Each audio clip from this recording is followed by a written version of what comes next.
ಹುಳಿಯ ರುಚಿಯು ನಮ್ಮ ದೇಹದಲ್ಲಿ ಯಾವುದು ಹೆಚ್ಚಾಗಲು ಕಾರಣವಾಗುತ್ತದೆ? ಆಪ್ಷನ್ಸ್: ಎ ಸುಡುವ ಸಂವೇದನೆ, ಬಿ ಬಾಯಾರಿಕೆ, ಸಿ ಪಿತ್ತ, ಡಿ ಮೇಲಿನ ಎಲ್ಲವೂ.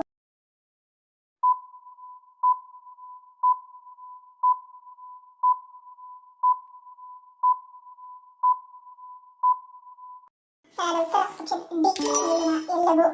ಹುಳಿ ರುಚಿಯು ಬಾಯಾರಿಕೆಯನ್ನು ಹೆಚ್ಚಿಸುತ್ತದೆ, ರಕ್ತವನ್ನು ತೊಂದರೆಗೊಳಿಸುತ್ತದೆ, ಉರಿಯೂತವನ್ನು ಉಂಟು ಮಾಡುತ್ತದೆ ಮತ್ತು ಗಂಟಲು, ಎದೆ ಅಥವಾ ಹೃದಯದಲ್ಲಿ ಸುಡುವ ಸಂವೇದನೆಗಳಿಗೆ ಕಾರಣವಾಗುತ್ತದೆ. ಹುಳಿ ಮನಸ್ಸಿನ ಮೇಲೆ ಪ್ರಭಾವ ಬೀರುತ್ತದೆ, ಅಸೂಯೆ ಅಥವಾ ಅಸೂಯೆಯಂತಹ ಪಿತ್ತ ಭಾವನೆಗಳಿಗೆ ಕಾರಣವಾಗುತ್ತದೆ. ಯಾವ ಜೀವಿಯ ವಿಷವನ್ನು ವಿಶ್ವದ ಅತ್ಯಂತ ದುಬಾರಿ ವಸ್ತುಗಳಲ್ಲಿ ಒಂದೆಂದು ಹೇಳಲಾಗುತ್ತದೆ? ಆಪ್ಷನ್ಸ್: ಎ ಹಾವು, ಬಿ ಚೇಳು, ಸಿ ಜೇನು, ಡಿ ಜೇಡ.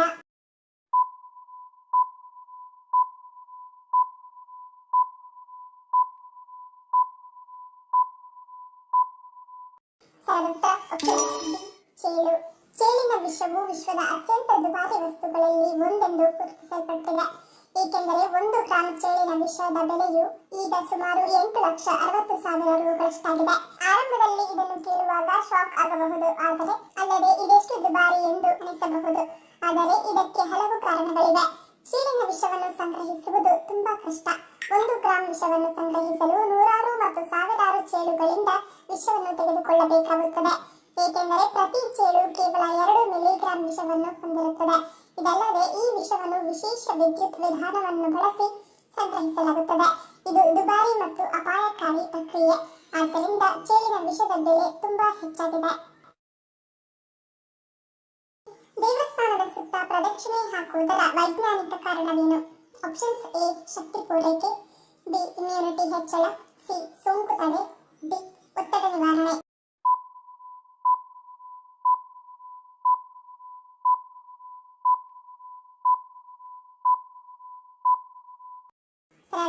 ಆಪ್ಷನ್ ಎ ಶಕ್ತಿ ಪೂರೈಕೆ. ಪ್ರತಿಯೊಂದು ದೇವಾಲಯದ ಗರ್ಭಗುಡಿಯಲ್ಲಿರುವ ಮೂರ್ತಿಗೆ ಪ್ರಾಣ ಪ್ರತಿಷ್ಠಾಪನೆ ಮಾಡಲಾಗಿರುತ್ತದೆ. ಅಲ್ಲಿ ಶಕ್ತಿ ಹೆಚ್ಚಾಗಿರುತ್ತದೆ. ಪ್ರದಕ್ಷಿಣೆ ಮಾಡುವಾಗ ನಾವು ಆ ಶಕ್ತಿ ಕೇಂದ್ರದ ಸುತ್ತ ಸುತ್ತುವುದರಿಂದ ನಮ್ಮ ದೇಹ ಶಕ್ತಿಯನ್ನು ಹೀರಿಕೊಳ್ಳುತ್ತದೆ. ನಿಧಾನವಾಗಿ ತಲೆಬಾಗಿ ಪ್ರತಿ ಹೆಜ್ಜೆಗೆ ನಮಸ್ಕಾರ ಮಾಡುವಂತೆ ನಡೆಯುವುದರಿಂದ ಮನಸ್ಸು ತಕ್ಷಣದ ಶಾಂತಿಯನ್ನು ಹೊಂದುತ್ತದೆ. ದೇವಾಲಯದ ಶಿಲ್ಪಕಲೆ, ಧ್ವನಿ ತರಂಗಗಳು, ಗರ್ಭಗುಡಿಯಲ್ಲಿ ಇರುವ ಶಕ್ತಿ ಸುತ್ತುವ ಹಾದಿಯು ಶರೀರದ ನಾಡಿಗಳಿಗೆ ಶಕ್ತಿಯನ್ನು ಪೂರೈಸುತ್ತದೆ. ಒಂದೇ ರೀತಿಯಲ್ಲಿ ನಡೆಯುವ ಪ್ರಕ್ರಿಯೆಯಿಂದ ಜಪ, ಧ್ಯಾನ ನಿಸರ್ಗವಾಗಿ ಹರಿದುಬರುತ್ತದೆ. ಇದರಿಂದ ಶ್ವಾಸಕ್ರಿಯೆ ನಿಯಂತ್ರಣವಾಗುತ್ತದೆ ಮತ್ತು ಪ್ರದಕ್ಷಿಣೆ ಕೇವಲ ಆಚರಣೆಯಲ್ಲ, ಇದು ದೇಹ, ಮನಸ್ಸು ಹಾಗೂ ಆತ್ಮವನ್ನು ಶುದ್ಧೀಕರಿಸುವ ಯಾತ್ರೆಯಾಗಿದೆ. ಈ ವರ್ಷದ ಯೋಗ ಧ್ಯೇಯವಾಕ್ಯ ಯಾವುದರ ನಡುವಿನ ಆಳವಾದ ಸಂಪರ್ಕವನ್ನು ಒತ್ತಿ ಹೇಳುತ್ತದೆ? ಆಪ್ಷನ್ಸ್: ಎ ಪ್ರಕೃತಿ, ಬಿ ಸಂಬಂಧಗಳು, ಸಿ ವೈಯಕ್ತಿಕ ಯೋಗಕ್ಷೇಮ, ಡಿ ಗ್ರಹಗಳು.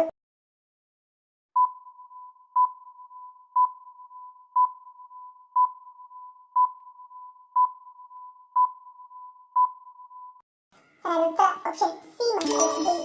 ಪ್ರತಿ ವರ್ಷ ಅಂತಾರಾಷ್ಟ್ರೀಯ ಯೋಗ ದಿನದ ಸಂದರ್ಭದಲ್ಲಿ ಕಾರ್ಯಕ್ರಮದ ಕೆಲವು ಅಂಶಗಳ ಬಗ್ಗೆ ಜಾಗೃತಿ ಮೂಡಿಸಲು ಅಥವಾ ಸೂಚಿಸಲು ಒಂದು ನಿರ್ದಿಷ್ಟ ವಿಷಯವನ್ನು ಇರಿಸಲಾಗುತ್ತದೆ. ಕಳೆದ ವರ್ಷದ ಥೀಮ್ ಸ್ವಯಂ ಮತ್ತು ಸಮಾಜಕ್ಕಾಗಿ ಯೋಗ, ವೈಯಕ್ತಿಕ ಮತ್ತು ಸುತ್ತಮುತ್ತಲಿನ ಮಟ್ಟದಲ್ಲಿ ಯೋಗವನ್ನು ಉತ್ತೇಜಿಸುವುದು ಎಂಬುದಾಗಿತ್ತು. ಈ ವರ್ಷದ ಧ್ಯೇಯವಾಕ್ಯ ಒಂದು ಭೂಮಿಗಾಗಿ ಯೋಗ, ಒಂದು ಆರೋಗ್ಯ. ಈ ಧ್ಯೇಯವಾಕ್ಯವು ವೈಯಕ್ತಿಕ ಯೋಗಕ್ಷೇಮ ಮತ್ತು ಗ್ರಹಗಳ ಆರೋಗ್ಯದ ನಡುವಿನ ಆಳವಾದ ಸಂಪರ್ಕವನ್ನು ಒತ್ತಿ ಹೇಳುತ್ತದೆ. ಯೋಗದ ಮೂಲಕ ನಮ್ಮನ್ನು ಪೋಷಿಸಿಕೊಳ್ಳುವುದು ಪರಿಸರ ಸಾಮರಸ್ಯಕ್ಕೂ ಕೊಡುಗೆ ನೀಡುತ್ತದೆ ಎಂದು ಗುರುತಿಸುತ್ತದೆ. ಇದು ವಸುದೈವ ಕುಟುಂಬಕಂ ಎಂಬ ಭಾರತೀಯ ನೀತಿಯನ್ನು ಸೂಚಿಸುತ್ತದೆ, ಅಂದರೆ ಜಗತ್ತು ಒಂದು ಕುಟುಂಬ ಎಂಬ ಅರ್ಥವನ್ನು ನೀಡುತ್ತದೆ. ಅಂತ್ಯಕ್ರಿಯೆಯ ಬಳಿಕ ತಕ್ಷಣ ಸ್ನಾನ ಮಾಡಬೇಕು ಎನ್ನುವ ಉದ್ದೇಶವೇನು? ಆಪ್ಷನ್ಸ್: ಎ ಋಣಮುಕ್ತ, ಬಿ ವಾಡಿಕೆ, ಸಿ ರಕ್ಷಣೆ, ಡಿ ಸೂತಕ ಕಳೆಯಲು.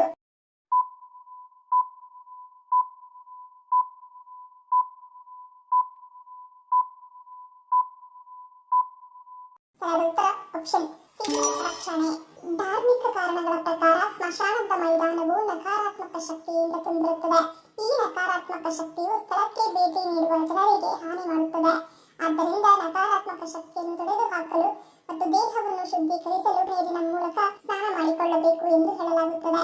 ಇನ್ನು ವೈಜ್ಞಾನಿಕ ಕಾರಣಗಳಿಂದ ನೋಡುವುದಾದರೆ ಮೃತದೇಹಗಳಿಂದ ಸೋಂಕುಗಳು ಮತ್ತು ರೋಗಗಳು ಹರಡುವುದನ್ನು ತಡೆಯಲು ಹಿಂದೂಗಳು ಈ ಆಚರಣೆಯನ್ನು ಅನುಸರಿಸುತ್ತಾರೆ. ಒಬ್ಬ ವ್ಯಕ್ತಿಯು ಸತ್ತಾಗ ದೇಹವು ಬ್ಯಾಕ್ಟೀರಿಯಾದ ವಿರುದ್ಧ ಹೋರಾಡುವುದನ್ನು ನಿಲ್ಲಿಸುತ್ತದೆ ಮತ್ತು ಕೊಳೆಯುತ್ತದೆ. ದೇಹವನ್ನು ಸ್ಪರ್ಶಿಸುವ ಅಥವಾ ಸಾಗಿಸುವ ಜನರು ಬ್ಯಾಕ್ಟೀರಿಯಾದಿಂದ ಸೋಂಕಿಗೆ ಒಳಗಾಗಬಹುದು. ಇದರ ಪರಿಣಾಮವಾಗಿ ಅನಾರೋಗ್ಯ ಉಂಟಾಗುತ್ತದೆ. ಸೋಂಕನ್ನು ತಡೆಗಟ್ಟಲು ಅಂತ್ಯಕ್ರಿಯೆಯ ನಂತರ ತಕ್ಷಣವೇ ಸ್ನಾನವನ್ನು ಮಾಡಲಾಗುತ್ತದೆ. ಪಿತ್ತವನ್ನು ಸಂಗ್ರಹಿಸಿ ಜೀರ್ಣಕ್ರಿಯೆಯಲ್ಲಿ ಸಹಾಯ ಮಾಡುವ ಅಂಗ ಯಾವುದು? Options A liver, B kidney, C ಗರ್ಭಕೋಶ, ಡಿ ಪಿತ್ತಕೋಶ.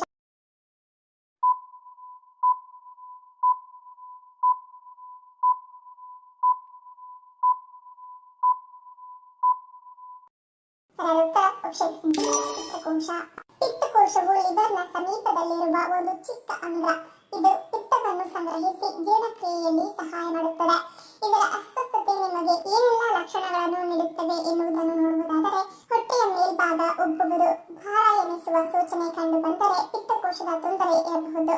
ತಿಂದ ಕೆಲವೇ ನಿಮಿಷಗಳಲ್ಲಿ ಅಜೀರ್ಣವಾಗುವುದು, ಬಾಯಲ್ಲಿ ಕಹಿ ಕಂಡುಬರುವುದು, ಬಲಬದಿಯ ಹೊಟ್ಟೆ ಮತ್ತು ಬೆನ್ನಿನ ನಡುವೆ ತೀವ್ರ ನೋವು, ಇದು ಪಿತ್ತಕೋಶದಲ್ಲಿ ಕಲ್ಲಾಗಿರುವ ಸೂಚನೆಯಾಗಿರುತ್ತದೆ. ಎಣ್ಣೆಯ ಆಹಾರ ಸೇವಿಸಿದ ನಂತರ ಅಸ್ವಸ್ಥತೆ, ವಾಂತಿ ಬರುವ ಭಾವನೆ, ಪಿತ್ತದ ಸರಿಯಾದ ಹರಿವು ಇಲ್ಲದ ಕಾರಣ ಚರ್ಮ ಹಳದಿಯಾಗುವುದು, ಮೂತ್ರದ ಬಣ್ಣ ಕೂಡ ಕಾರಣವಾಗಿರುತ್ತದೆ. ಸಣ್ಣ ಪ್ರಮಾಣದ ಆಹಾರ ತಿಂದ ನಂತರವೂ ಹೊಟ್ಟೆ ಭಾರ ಎನಿಸುವುದು, ಇವೆಲ್ಲವೂ ಕೂಡ ಪಿತ್ತದ ಸಮಸ್ಯೆಗಳ. ಇನ್ನು ಮುಖ್ಯವಾಗಿ ಪಿತ್ತದ ಸಮಸ್ಯೆಗಳನ್ನು ಕೂಡಲೇ ಪತ್ತೆ ಹಚ್ಚದೇ ಹೋದರೆ ರಕ್ತಹೀನತೆ ಉಂಟಾಗಬಹುದು. ಸಕ್ಕರೆ ಕಾಯಿಲೆ ಇರುವವರು ಹಸಿ ಈರುಳ್ಳಿ ತಿನ್ನುವುದರಿಂದ ಏನಾಗುತ್ತದೆ? ಆಪ್ಷನ್ಸ್ ಎ ಸಕ್ಕರೆ ನಿಯಂತ್ರಣ, ಬಿ ಸಕ್ಕರೆ ಉಲ್ಬಣ, ಸಿ ಮೂತ್ರ ನಿಯಂತ್ರಣ, ಡಿ ತೂಕ ಸಮತೋಲನ.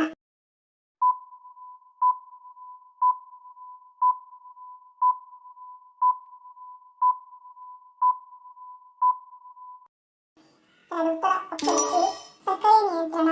ತಾಜಾ ಈರುಳ್ಳಿಯ ಸೇವನೆಯು ಟೈಪ್ 1 ಮತ್ತು ಟೈಪ್ 2 ಮಧುಮೇಹಿಗಳ ರಕ್ತದ ಸಕ್ಕರೆ ಮಟ್ಟ ಕಡಿಮೆ ಮಾಡಲು ಸಹಾಯ ಮಾಡುತ್ತದೆ. ಮಧುಮೇಹ ಸಮಸ್ಯೆ ಇರುವವರಿಗೆ ಈರುಳ್ಳಿ ತುಂಬಾ ಒಳ್ಳೆಯದು. ಪ್ರತಿದಿನ ಈರುಳ್ಳಿಯನ್ನು ಸೇವಿಸುವುದರಿಂದ ಸಕ್ಕರೆಯ ಪ್ರಮಾಣವನ್ನು ಕಡಿಮೆ ಮಾಡುತ್ತದೆ. ಟೈಪ್ 2 ಮಧುಮೇಹ ಅಥವಾ ಅಧಿಕ ರಕ್ತದ ಸಕ್ಕರೆ ಇರುವ ಜನರು ತಮ್ಮ ಊಟದಲ್ಲಿ ಹಸಿ ಈರುಳ್ಳಿಯನ್ನು ಸೇವಿಸುವುದು ಪ್ರಯೋಜನಕಾರಿಯಾಗಿದೆ. ಈರುಳ್ಳಿ ಇನ್ಸುಲಿನ್ ಉತ್ಪಾದನೆ ಮತ್ತು ಗ್ಲೂಕೋಸ್ ಮಟ್ಟವನ್ನು ಪ್ರಭಾವಿಸುವ ಸಂಯುಕ್ತಗಳನ್ನು ಹೊಂದಿರುತ್ತದೆ. ಈರುಳ್ಳಿ ವ್ಯಾಪಕ ಶ್ರೇಣಿಯ ಬ್ಯಾಕ್ಟೀರಿಯಾಗಳನ್ನು ಕೊಲ್ಲಬಹುದು. ಈರುಳ್ಳಿ ಮತ್ತು ಬೆಳ್ಳುಳ್ಳಿ ಸಾರಗಳು ಹಲವಾರು ಸೂಕ್ಷ್ಮ ಜೀವಿಗಳ ಬೆಳವಣಿಗೆಯನ್ನು ನಿಧಾನಗೊಳಿಸುತ್ತವೆ.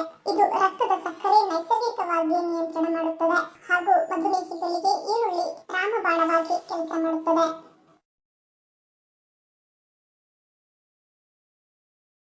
ಯಾವ ಕಾಯಿಲೆ ಬಂದರೆ ಸೊಂಟದ ಹತ್ತಿರ ಶುರುವಾಗಿ ಬೆನ್ನು ಹಾಗೂ ಕಾಲಿನವರೆಗೂ ನೋವು ಕಾಣಿಸಿಕೊಳ್ಳುತ್ತದೆ?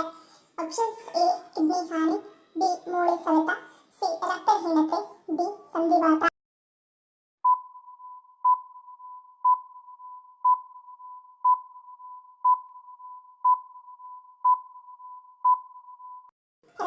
ಆಪ್ಷನ್ ಎ ಕಿಡ್ನಿ ಹಾನಿ. ಮೂತ್ರಪಿಂಡಗಳು ಸರಿಯಾಗಿ ಕಾರ್ಯನಿರ್ವಹಿಸದಿದ್ದಾಗ ಮೂತ್ರದಲ್ಲಿ ಪ್ರೋಟೀನ್ ಕಾಣಿಸಿಕೊಳ್ಳಲು ಪ್ರಾರಂಭಿಸುತ್ತದೆ. ಇದು ನೊರೆ ಕಾಣಿಸಿಕೊಳ್ಳುವುದಕ್ಕೆ ಮುಖ್ಯ ಕಾರಣವಾಗಿದೆ. ಈ ರೀತಿ ಮೂತ್ರದಲ್ಲಿ ನೊರೆ ಬಂದರೆ ಅದು ಮೂತ್ರಪಿಂಡದ ಸ್ಥಿತಿಯನ್ನು ಸೂಚಿಸುತ್ತದೆ. ಅಂದರೆ ಕಿಡ್ನಿ ಆರೋಗ್ಯವಾಗಿಲ್ಲ ಎಂಬುದನ್ನು ನಾವು ಅರ್ಥ ಮಾಡಿಕೊಳ್ಳಬೇಕಾಗುತ್ತದೆ. ಇನ್ನು ಮೂತ್ರದಲ್ಲಿ ನೊರೆ ಬರುವುದರ ಜೊತೆಗೆ ಕೈಕಾಲುಗಳಲ್ಲಿ ಊತ, ಆಯಾಸ, ಹಸಿವಿನ ಕೊರತೆ, ಹಸಿವಿಲ್ಲದಿರುವುದು ಮತ್ತು ಮೂತ್ರ ವಿಸರ್ಜನೆ ಹೆಚ್ಚಾಗುವುದು ಮುಂತಾದ ಹಲವಾರು ಸಮಸ್ಯೆಗಳು ಉಂಟಾಗಬಹುದು. ಕೆಟ್ಟ ಆಹಾರ ಮತ್ತು ಪಾನೀಯಗಳು ಮೂತ್ರಪಿಂಡಗಳಿಗೆ ಅಪಾಯಕಾರಿ. ಇದು ಮಧುಮೇಹ, ಅಧಿಕ ರಕ್ತದೊತ್ತಡ ಮತ್ತು ಹೃದ್ರೋಗ ಸೇರಿದಂತೆ ಅನೇಕ ಕಾಯಿಲೆಗಳಿಗೆ ಕಾರಣವಾಗುತ್ತದೆ. ಹೆಚ್ಚುವರಿಯಾಗಿ ನೋವು ನಿವಾರಕಗಳ ಅತಿಯಾದ ಬಳಕೆ ಕೂಡ ಮೂತ್ರಪಿಂಡಗಳಿಗೆ ಹಾನಿಯನ್ನುಂಟು ಮಾಡುತ್ತದೆ. ಹೆಚ್ಚಾಗಿ ಮಳೆಗಾಲದ ಸಮಯದಲ್ಲಿ ಕಾಡುವ ರೆಕ್ಕೆ ಹುಳುಗಳು ಬರದಂತೆ ತಡೆಯಲು ಯಾವುದು ಸಹಾಯ ಮಾಡುತ್ತದೆ? ಆಪ್ಷನ್ಸ್ ಎ ವಿನಿಗರ್, ಬಿ ಉಪ್ಪು, ಸಿ ಎಣ್ಣೆ, ಡಿ ಹೊಗೆ.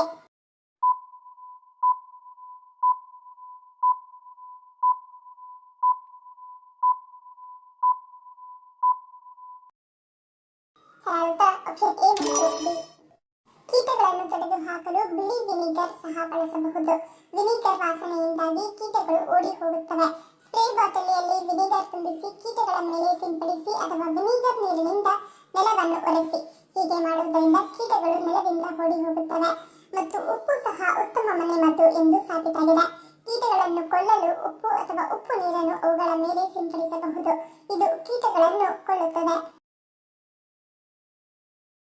ಯಕೃತ್ತಿನ ವೈಫಲ್ಯದಲ್ಲಿ ಯಾವ ಸಮಸ್ಯೆ ತುಂಬಾ ಸಾಮಾನ್ಯವಾಗಿರುತ್ತದೆ? ಆಪ್ಷನ್ಸ್: ಎ ನಿರ್ಜಲೀಕರಣ, ಬಿ ನಿದ್ರಾಹೀನತೆ, ಸಿ ಅತಿಯಾದ ಬೊಜ್ಜು, ಡಿ ಹಸಿವಾಗುವುದಿಲ್ಲ.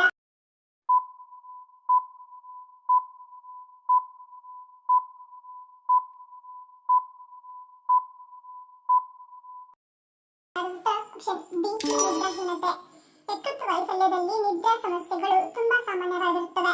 ನಮ್ಮ ದೇಹದ ಉಷ್ಣತೆ ಮತ್ತು ಶಕ್ತಿಯ ಸಮತೋಲನವನ್ನು ಕಾಯ್ದುಕೊಳ್ಳುವ ಮೆಲಟೋನಿನ್ ಮತ್ತು ಗ್ಲೂಕೋಸ್ ಅನ್ನು ನಿಯಂತ್ರಿಸುವಲ್ಲಿ ಯಕೃತ್ತು ಪ್ರಮುಖ ಪಾತ್ರ ವಹಿಸುತ್ತದೆ. ಯಕೃತ್ತು ಹಾನಿಗೊಳಗಾದಾಗ ಈ ಪ್ರಕ್ರಿಯೆಗಳಿಗೆ ಅಡ್ಡಿಯಾಗುತ್ತದೆ. ಇದರಿಂದ ನಿದ್ದೆ ಬಾರದಿರುವುದು, ಮಧ್ಯರಾತ್ರಿ ಎಚ್ಚರಗೊಳ್ಳುವುದು ಮುಂತಾದ ಸಮಸ್ಯೆಗಳು ಉಂಟಾಗುತ್ತವೆ.